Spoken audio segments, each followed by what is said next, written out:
Hello అండి, welcome to my channel. నేను మీ జోష్న. నేను ఈరోజు మీకు చూపించబోయే రెసిపీ బఠానీ చాట్ ఎలా చేసుకోవాలో చేసి చూపిస్తాను. చాలా సింపుల్గా చేసేసుకోవచ్చు. ఈ చాట్ చేయడం కోసం నేను బఠానీలని ఒక 10 అవర్స్ పాటు నానబెట్టేసుకున్నాను.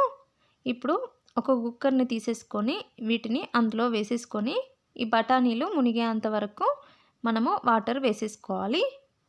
ఇప్పుడు ఇందులో కట్ చేసి పెట్టుకున్న ఆలు ముక్కల్ని వేసేసుకోండి. ఒక ఆలు తీసుకుంటున్నాను నేను. ఇంకా కొద్దిగా పసుపు, హాఫ్ టీ స్పూన్ వరకు సాల్ట్ని వేసేసుకొని మూత పెట్టేసుకొని కుక్ చేసుకోండి. ఒక 6-7 విజిల్స్ అయినా రావాలి. అప్పుడు మనకు బఠానీలు మంచిగా కుక్ అయిపోతాయి. చూడండి, ఇలా సాఫ్ట్గా ఉండేలాగా కుక్ చేసుకోండి. ఇప్పుడు ఇందులో కొద్దిగా బఠానీల్ని తీసేసుకొని పక్కన పెట్టేసుకుందాము. ఇది నేను చాట్ చేసేటప్పుడు అందులో వేసేస్తాను. ఇప్పుడు మిగతా వాటిని మనము మెత్తగా స్మాష్ చేసేసుకొని పెట్టేసుకోవాలి. చూడండి, ఇలా స్మాష్ చేసేసుకోండి. ఇలా చేసుకుంటే మనకు గ్రేవీ థిక్గా ఉంటుంది. ఇప్పుడు దీనిని పక్కన పెట్టేసుకొని స్టవ్ మీద ప్యాన్ పెట్టేసుకొని ప్యాన్ కాస్త హీట్ అయిన తర్వాత 1.5 టేబుల్ స్పూన్ వరకు ఆయిల్ని వేసేసుకోండి. ఆయిల్ కాస్త హీట్ అయిన తర్వాత చిన్నగా కట్ చేసి పెట్టుకున్న ఆనియన్ ఒక 1 కప్ వరకు, ఇంకా 2-3 పచ్చిమిరపకాయలు ఇలా చిన్నగా కట్ చేసుకొని వేసేసుకోండి. ఇవి కాస్త ఫ్రై చేసేసుకోవాలి. ఇవి కాస్త ఫ్రై అయిన తర్వాత ఇందులో 1 టీ స్పూన్ వరకు అల్లం వెల్లుల్లి పేస్ట్ను కూడా వేసేసుకొని పచ్చివాసన పోయేంత వరకు ఫ్రై చేసేసుకోండి. ఇది ఫ్రై అయిన తర్వాత ఇప్పుడు ఒక 2 టమాటాలని ఇలా చిన్నగా కట్ చేసేసుకొని వేసేసుకోండి. ఈ టమాటాలని మూత పెట్టేసుకొని ఒక 5 మినిట్స్ పాటు కుక్ చేసుకోండి. 5 మినిట్స్ కుక్ చేసుకుంటే సరిపోతుంది. చూడండి, 5 మినిట్స్ తర్వాత మూత తీసేసుకొని కలిపేసుకోవాలి.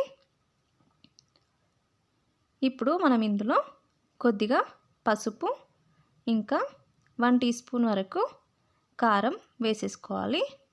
ఇంకా హాఫ్ టీ స్పూన్ వరకు జీలకర్ర పొడి, పావు టీ స్పూన్ వరకు మిరియాల పొడి, ఇంకా హాఫ్ టీ స్పూన్ వరకు ధనియా పౌడర్, ఒక హాఫ్ టీ స్పూన్ వరకు chaat masala, half teaspoon వరకు సాల్ట్ వేసేసుకొని ఒకసారి బాగా కలిపేసుకోండి.